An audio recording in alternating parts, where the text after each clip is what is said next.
Marienta Ekako Essere, petite fille du président Marien Ngouabi et coordinatrice de la fondation Marien Ngouabi. Merci à vous tous d'être ici parmi nous et pour la deuxième année de remplir avec nous cette mission et cette tâche qui nous est donnée à tous, de se souvenir de nos morts. Il faut apprendre à respecter nos morts pour respecter nos vivants. Moi, je ne serai pas longue parce que je pense que tout a été dit. Vous le savez, je fais partie aussi du corps de la communication, mais aujourd'hui, je ne suis pas là pour parler ou pour polémiquer. Je suis plutôt là pour apporter une action concrète qui a été menée. On a dit que j'étais fondatrice, président de la fondation. Non, pas du tout. Coordinatrice. Non, pas du tout. Je ne suis pas coordinatrice de la fondation Marien Ngouabi. Ils s'en occupent très bien là-bas au Congo et je les félicite pour le travail qu'ils achèvent chaque fois. Je viens de monter, pour ceux qui ne le savent pas, le collectif Marien Ngouabi. Voilà. Je reviens d'un voyage à Brazzaville. Ça fait à peine 3 semaines. Tout le monde, ou presque tout le monde, sait ici dans la salle que j'ai été fortement menacée. Suite à une interview que j'avais donnée, où je réclamais, une fois de plus, cette vérité pour ma propre libération. À la suite de cette interview, je me suis rendu compte que ce problème, ce mal, n'était pas un mal unique, mais qu'il était un mal collectif. C'est pour ça, d'où l'idée du collectif Marien Ngouabi. De part et d'autre du monde, les gens m'ont appelé.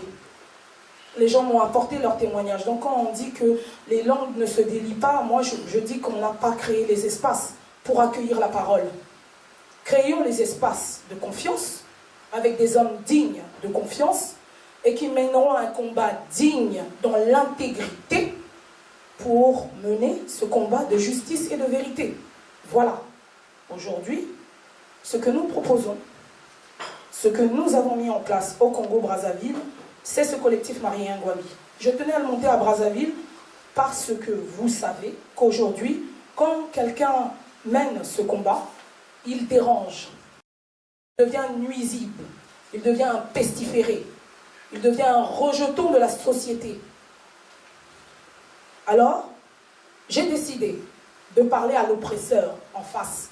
Je me suis servi de ses médias, je me suis servi de son pays pour lui dire qu'aujourd'hui, il y a des gens qui se dressaient contre lui, pas contre lui, mais contre les actes qui ont été commis sur notre terre, et pour réclamer justice, la justice de ces innocents qui ont été sacrifiés. Il est temps qu'une nation congolaise naisse. Pendant longtemps, on a été une république bananière. On a travaillé pour les autres. Aujourd'hui, c'est le temps de la restauration. C'est le temps que les Congolais s'approprient leurs biens. En tout cas, ce que je peux dire, c'est qu'il y a eu une déclaration qui a été faite à Brazzaville, que nous avons signée. Je vous la lirai tout à l'heure, si vous le voulez bien. Et je vais vous expliquer un petit peu en quelques mots le collectif. Je vais le lire, excusez-moi, donc je ne serai pas en communication visuelle avec vous, mais je le suis du cœur.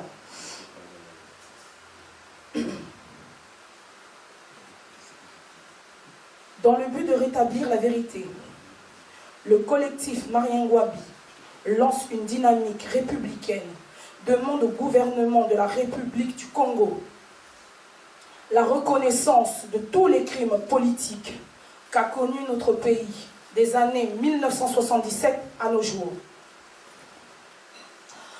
En effet, dans l'histoire funeste de notre jeune République, le nombre hallucinant, excusez-moi, c'est l'émotion qui me submerge, hallucinant des meutes impunies, nous pousse, nous, collectif Marien Ngouabi, à monter au créneau pour dénoncer des actes de barbarie. Ce que je veux ajouter, c'est que le collectif Marien Ngouabi n'est pas là pour se battre uniquement pour Marien Ngouabi, mais il est là pour se battre pour tous les Congolais qui ont souffert à partir de ces années 1977 à nos jours.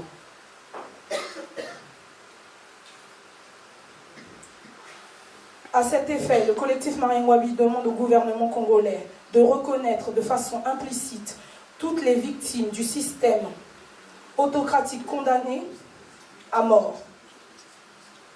Tous les martyrs de la République tombés sous les balles pour la patrie. Aujourd'hui, 37 ans après l'assassinat du camarade Marien Ngouabi, les circonstances de cette odieuse tragédie restent inconnues. En effet, le comité militaire du parti, qui a conduit l'instruction du procès militaire des supposés assassins du président, s'est soldé par une parodie de justice en accusant lamentablement des innocents.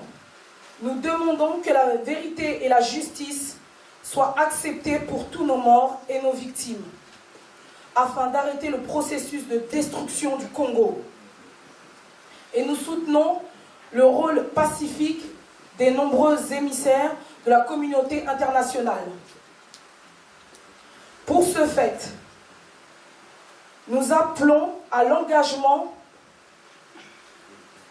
immédiat de tout citoyen dans un dialogue sous l'égide de la communauté internationale.